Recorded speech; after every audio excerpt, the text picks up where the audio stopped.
नमस्कार साथियों, आप सभी का स्वागत है कृषि अध्ययन यूट्यूब चैनल पर। साथियों, हम प्री एमसीक्यू बैच रन कर रहे थे और अभी तक एग्रोमेट्रोलॉजी के मैक्सिमम पोर्शन को कवर कर चुके हैं। आज ये लेक्चर रहेगा लास्ट और इसके अंदर कुछ इंपॉर्टेंट कंसेप्ट्स को हम कवर करेंगे। इससे पहले इंपॉर्टेंट क्वेश्चंस को हम कवर कर चुके हैं, उनको भी आप गो थ्रू कर सकते हैं। और आज कुछ इंपॉर्टेंट क्वेश्चंस रहेंगे अदर पोर्शन से। पहला क्वेश्चन के ऊपर चलते हैं। Normally south west monsoon in Kerala starts at, ये स्टार्ट होता है 1 जून को। ठीक, 1 जून को ये स्टार्ट होता है और इसका आंसर हो जाएगा सी। ठीक है, अब इसका जो विड्रोवल होता है वो राजस्थान से होता है, वो नियर बाई 15 अक्टूबर के नियर बाई होता है। कहां से होता है? राजस्थान से। स्टार्ट हो रहा है केरला से, विड्रोवल हो रहा है राजस्थान से। तो ये दोनों ही इंपॉर्टेंट क्वेश्चंस फ्रेम हो जाते हैं यहां से। ठीक है, which monsoon receive the most rainfall in India, मतलब कह रहा है कि मैक्सिमम रेनफॉल किससे हो रहा है? तो मैक्सिमम रेनफॉल होता है साउथ वेस्ट मानसून से। कितना? ग्रेटर देन 75% जो रेनफॉल जो कंट्रीब्यूट हो रहा है that is only by mean of south west monsoon. Important हो जाता है क्योंकि जो नॉर्थ ईस्ट जो मानसून है वो 10 से 15% जो रेनफॉल कंट्रीब्यूट करता है ईयरली। ठीक है, अब अगले क्वेश्चन के ऊपर चलते हैं। Which of the following statement is correct? जो विंटर रेनफॉल है वो रेस्ट्रिक्ट होता है more to the northern India and received in the form of snow on the hills as rain in the plains of Punjab, Rajasthan and central India. Option एक आपका सही है। South west monsoon is the most important as is contribute 80 to 85% of total rainfall, इसलिए इस branch से maximum rainfall receive होता है। ठीक है, इसकी दो ब्रांचेज होती है, एक तो बे ऑफ बंगाल वाली, एक अरेबियन सी वाली। ठीक है, तो अरेबियन सी की जो ब्रांच से जो रेनफॉल आ रहा है वो नॉर्थवर्ड की तरफ मूव ऑन करता है। तो एक तो ये हो गया, इसकी वजह से इसे ग्रांड पीरियड ऑफ रेनफॉल भी बोला जाता है क्योंकि मैक्सिमम रेनफॉल, हैवी रेन इसी से आ रही है। ठीक है, इसे कहते हैं ग्रांड पीरियड ऑफ रेनफॉल। ये पूरे कंट्री को कवर करता है एक्सेप्ट, ये क्वेश्चन बनता है, तमिलनाडु और आंध्र प्रदेश का एरिया। ठीक है, इंपॉर्टेंट हो जाता है। और इसकी दो ब्रांचेज जो कि बे ऑफ बंगाल और अरेबियन सी, जो अरेबियन सी से जो रेनफॉल हो रहा है उसको याद रखना थोड़ा सा, 770 mm इंपॉर्टेंट हो जाता है। अगले क्वेश्चन के ऊपर चलते हैं। Normal date of onset of monsoon is 1 June in Trivandrum, ये किसके? Which of the following statement are correct about south west monsoon in India? एक आपके देखो साउथ वेस्ट, एक नॉर्थ ईस्ट और एक होती है वेस्टर्न डिस्टर्बेंसेज। वेस्टर्न डिस्टर्बेंसेज, ठीक है, ये आती है मेडिटेरियन साइक्लोन भी बोला जाता है। और यहां से जो रेन आपको रिसीव होती है उसको कहते हैं माउथ। क्या कहते हैं? माउथ बोलते हैं। और इसी को कहते हैं गोल्डन शावर। इसी को क्या कहते हैं? गोल्डन शावर कहते हैं। अब हम बात करें south west monsoon.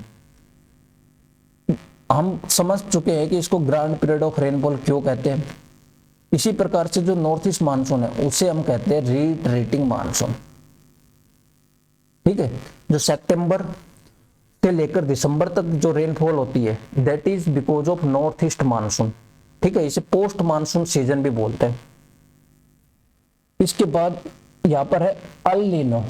El Nino क्या होता है कि वार्मिंग होनी, अबनॉर्मल वार्मिंग। कौन से? पैसिफिक ओशियन के अंदर। उस पैसिफिक ओशियन के अंदर अब नॉर्मल जो वार्मिंग होने की वजह से ड्रॉट की सिचुएशन बन जाती है, इसे कहते हैं El Nino effect. El Nino previous year is negatively correlated with south west monsoon. नहीं, जो प्रीवियस ईयर के अंदर जो अल नीनो है that is not negatively correlated. एक रिसर्च में पता चला है कि ये होता है पॉजिटिवली कोरिलेटेड। कैसा होता है? Positively correlated. प्रीवियस ईयर के अंदर अल नीनो इफेक्ट देखने को मिला है, तो जो करंट ईयर है, करंट सीजन है, उसके अंदर अच्छी रेनफॉल होगी। ठीक, अगले क्वेश्चन के ऊपर चलते हैं। Statistical method is used to forecast monsoon rainfall, सही है। तो इसका ऑप्शन ए और 3 ये सही हो जाएगा, option B will be the right है। इस क्वेश्चन को सोल्व करने से पहले मैं एक बार इधर चलता हूं आपके पास, ठीक है। द चार्ट और मैप, ठीक, on which distribution of the selected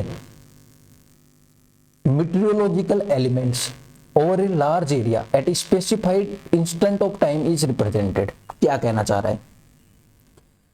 देखो इसका तो आंसर होगा आपका डी, ठीक है, सिनोप्टिक चार्ट। सिनोप्टिक चार्ट क्या होता है कि एक वेदर चार्ट होता है, ठीक है। इसमें क्या कहता है कि विजुअल रिप्रेजेंटेशन की जाती है, विजुअल रिप्रेजेंटेशन की जाती है किन की? कुछ मीटियोलॉजिकल एलिमेंट्स, जैसे प्रेसिपिटेशन हो गया, विंड की डायरेक्शन हो गई, क्लाउड्स हो गए। विजुअल रिप्रेजेंटेशन किसकी? किसकी? Meteorological elements. मीटियोलॉजिकल एलिमेंट्स कौन कौन से हो गए आपके? जैसे क्लाउड्स, जैसे प्रेसिपिटेशन, ठीक है, एक्सेट्रा, ठीक। तो इसका राइट ऑप्शन हो जाएगा synoptic chart. Statistical method of weather forecasting is use for, that is use for short and long weather forecast. इसके लिए शॉर्ट और लॉन्ग वेदर फोरकास्ट के लिए यूज होता है। सॉरी, सिनोप्टिक मेथड किसके लिए यूज होता है? ये होता है आपका शॉर्ट रेंज वेदर फोरकास्ट के लिए। ये क्वेश्चंस आते हैं और ये आपका यूज होता है मीडियम रेंज के लिए, मीडियम रेंज वेदर फोरकास्ट के लिए, न्यूमेरिकल वेदर प्रेडिक्शन। अब जो बैक वाले क्वेश्चन के ऊपर चलते हैं एक बार। अब देखो यहां पर narrow black lines on the synoptic chart represents, किसको रिप्रेजेंट करता है? ये रिप्रेजेंट करता है आइसोबार। आइसोबार का मतलब क्या होता है? इक्वल प्रेशर, ठीक है, इक्वल प्रेशर, ठीक है, इक्वल एटमॉस्फेरिक प्रेशर। इसी प्रकार से प्रेसिपिटेशन कैसे रिप्रेजेंट होता है? प्रेसिपिटेशन जो आपका रिप्रेजेंट होता है that is in the form of shading, ठीक। Wind velocity, wind velocity, arrow pointing, arrow pointing, और इसी तरीके से विंड डायरेक्शन भी, ठीक है। और एक आपका होता है क्लाउड्स। क्लाउड्स में क्या होता है कि स्मॉल सर्कल होता है, small circle with shading, important हो जाता है। For how many days medium range weather forecasting is valid? इसका राइट ऑप्शन हो जाएगा आपका बी, क्योंकि 1 to 3 डेज तो होता है आपका शॉर्ट रेंज, मीडियम रेंज होता है आपका 4 to 10 डेज इन एडवांस, और long range month to season in advance, और nowcast 0 to 6 hours in advance, ठीक है। तो ये तीनों चीजें शॉर्ट रेंज, मीडियम रेंज और लॉन्ग रेंज फोरकास्टिंग, इस टाइप के क्वेश्चंस को आप ऐसे कवर कर सकते हैं। ये बार बार किसी भी बैक टू बैक एग्जाम्स में घुमा फिरा कर ऐसे ही क्वेश्चन पूछे जाते हैं आपसे। फिर अगला क्वेश्चन पूछा जाता है for choosing cropping pattern which type of weather forecast is useful? इसका आपका आंसर हो जाएगा लॉन्ग रेंज, ठीक है। Which forecast is highly useful for farmers for planning activities in agriculture? कौन कौन सी प्लानिंग एक्टिविटीज होगी? हमको सोइंग कब करनी है, हमको हार्वेस्टिंग कब करनी है, हमको इरिगेशन को कब शेड्यूलिंग करना है, ये सारी की सारी किसका एग्जाम्पल होगा? इसका हो जाएगा B, option number B will be the right here.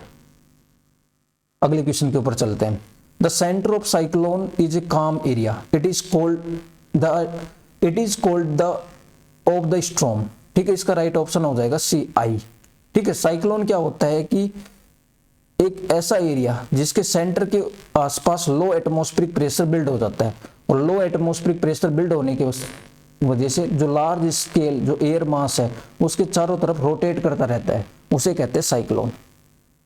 In forecasting of rainfall the word isolated rain denotes. इस क्वेश्चन से हम 3 चीजें कवर करेंगे, इंपॉर्टेंट क्वेश्चन है, ठीक है। एक होती है आपको आइसोलेटेड रेन, एक होती है स्कैटर्ड रेन। इन सारी, एक स्कैटर्ड रेन, एक हमने आइसोलेटेड रेन इस क्वेश्चन के थ्रू दे रखा है, और एक होती है आपकी वाइड स्प्रेड रेन।